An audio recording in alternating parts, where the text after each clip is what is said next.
This year has been monumental for mental health advocates as the Mental Health Act has been enacted into law. Because of this, more and more companies, advocates, and even big organizations have started to do their part in addressing this serious issue.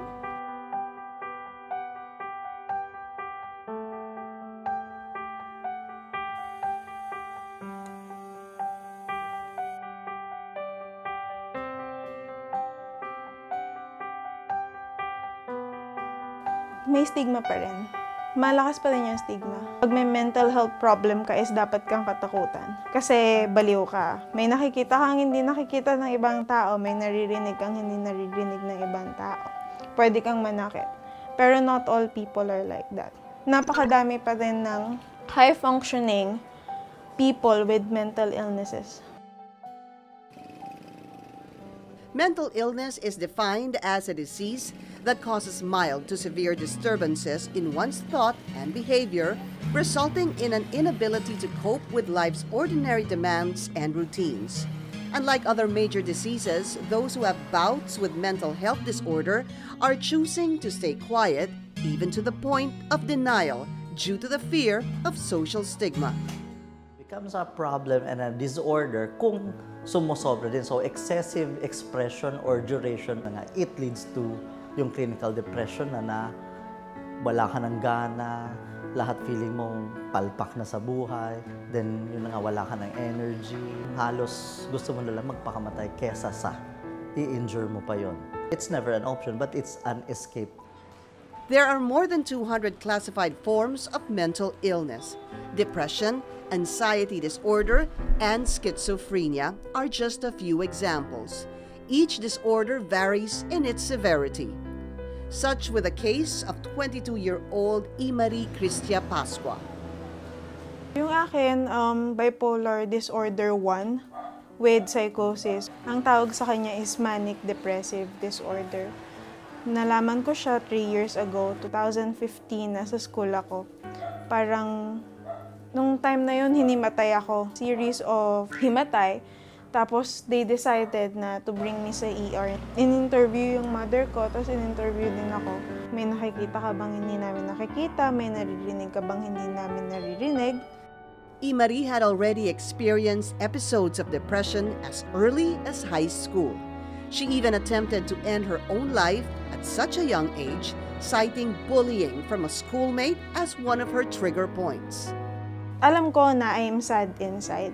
When I was in high school, I attempted to kill myself by covering yung pillow sa head ko. Pero it doesn't work. Then, nung college ako, I became so active in school politics. I ran for presidency nung 4th year ako. Unfortunately, you cannot please everyone. So, yung natalo naming slate, what he did, he started posting and tweeting mean stuff about me. Kasi I wasn't good enough daw. Mental health problems can be related to excessive stress due to a particular situation or series of events.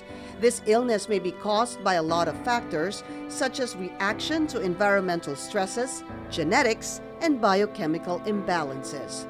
But for Imari, it's the combination of all mentioned factors.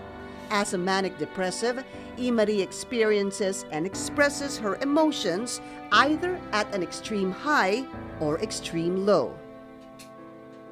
Pag triggered ako, triggered talaga eh. Pag nagwawala ka, magwawala ka talaga eh. Unless bumaba yung energy mo. Naka-random po eh kung ano yung nag-trigger. Pag depression attack, dalawa lang po. It's either I cried the whole night, hindi po ako nakakatulog, then self-harm, or nagwawala. Hindi po ako nananakit ng tao, pero nakakasalita ako ng hindi magaganda against the person. Her struggle with her mental health disorder has also been greatly affected by her relationship with her family. I think even before I have it, because I didn't grow up with a perfect family. Well, there is no perfect family, but I didn't grow up with a complete one. I grew up with my adoptive mother. I didn't grow up with my siblings. Yung dad ko is violent. Even before, there's brokenness inside of me. Aside from her, Her father, as well as her two sisters, had their own personal share of battles against mental health illness. But unlike E. who learned to manage her episodes by seeking professional help and medication, her younger sister unfortunately chose to end it all and committed suicide at the tender age of 16. Kung isa, she's 16 years old nung time na she committed suicide. She doesn't have any medications before or disorders na nabanggit sa kanya. She didn't even go to the hospital to have herself checked. The loss has devastated their mother, Maria Pascua, the most. At times, Maria couldn't help but blame herself for her children's struggle with mental health disorder. Noong time na yon, nasa Saudi ako. Hindi ako nagbukas ng cellphone ko the whole day. Kasi nagpalinis ng buong bakod yung amo ko. Nung pagbukas ko, pumasok yung tawag.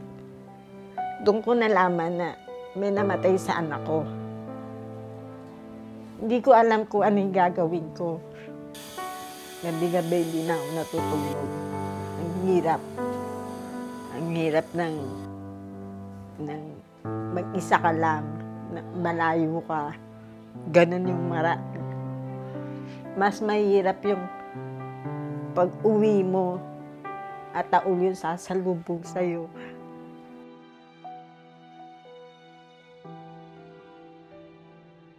Up to this day, Maria still couldn't accept how she had lost her youngest daughter due to a mental health disorder. Though she has trouble accepting her daughter's fate, Maria has an advice for other parents who are facing a similar difficult battle. Listen and reach out.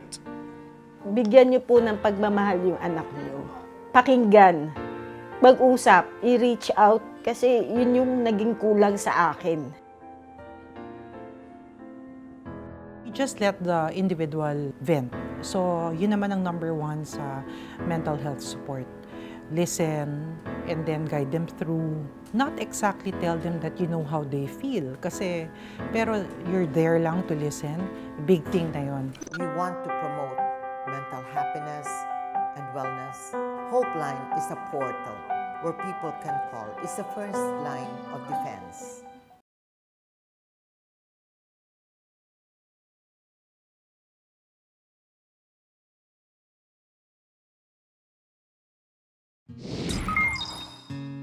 No one is spared from the possibility of suffering from mental illness.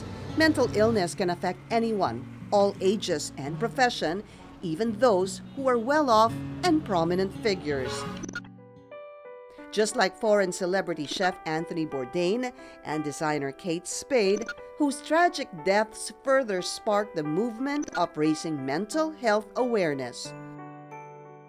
Known Filipino celebrities like Isabel Daza, Solen Yusuf, and Chris Aquino have also opened up with their experiences with mental illness like anxiety and depression.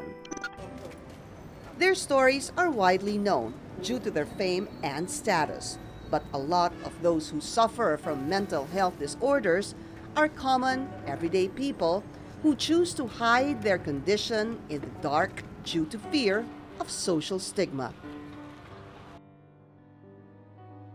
Generally speaking, yung mga mahina talaga sa coping, yun yung nagkakaroon ng ganyang problem.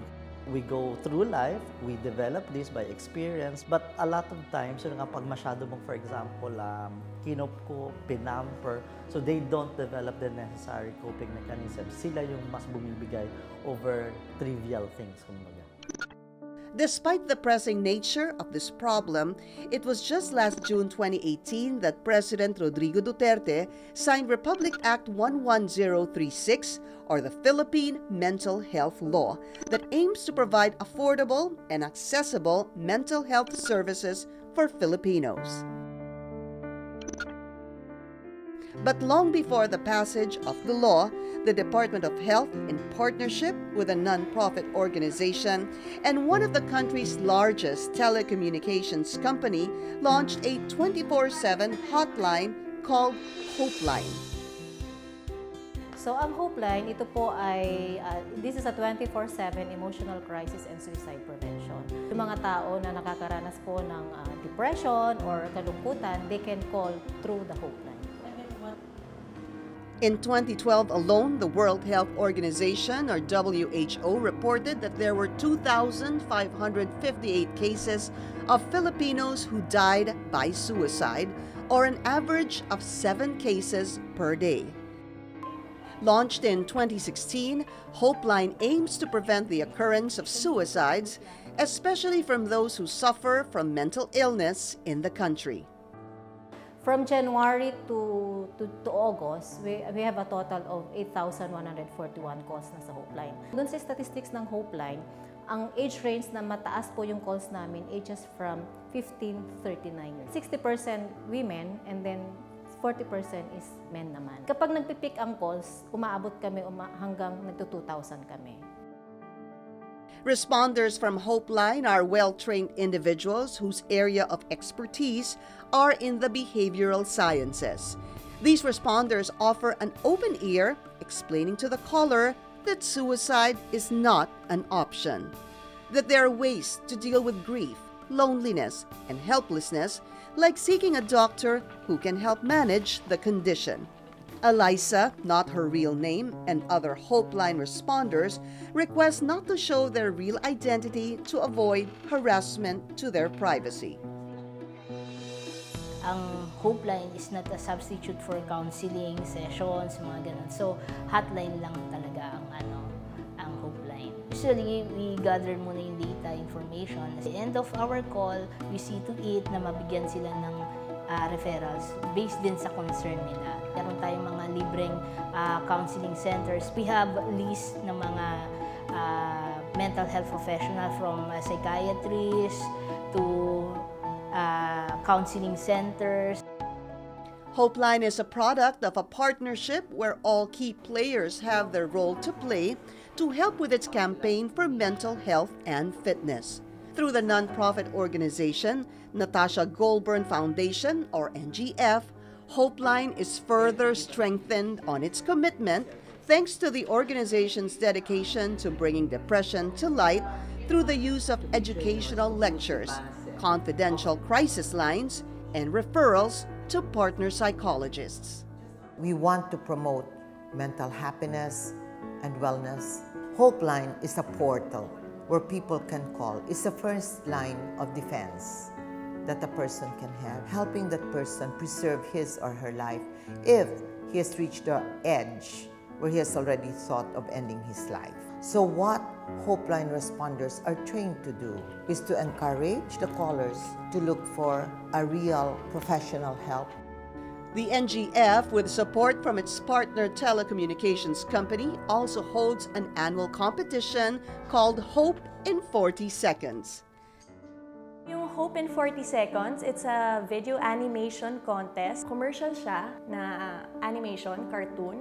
Makakapakita ng ano ba ang suicide at how you can prevent it. At the end, parang yung call to action is merong hope.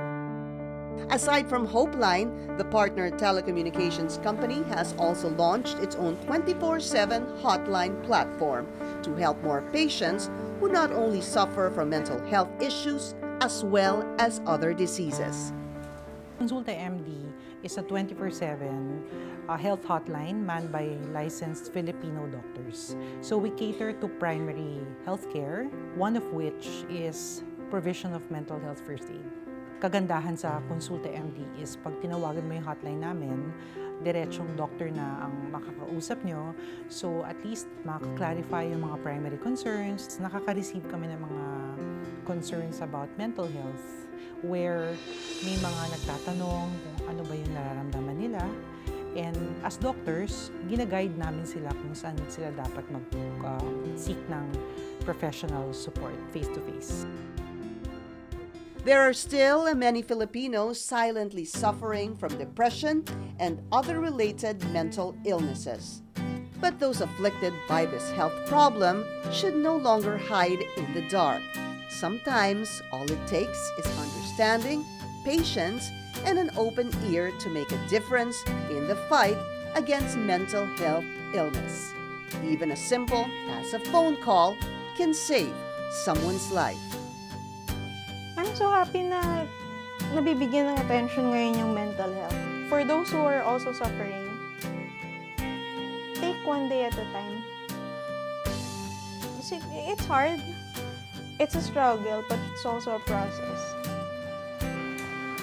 Lahat naman tayo, di ba, we encounter challenges. Importante that there's someone who can talk to and guide us through kung ano yung nararamdaman natin and clarification. We can share messages of support, encouragement to anyone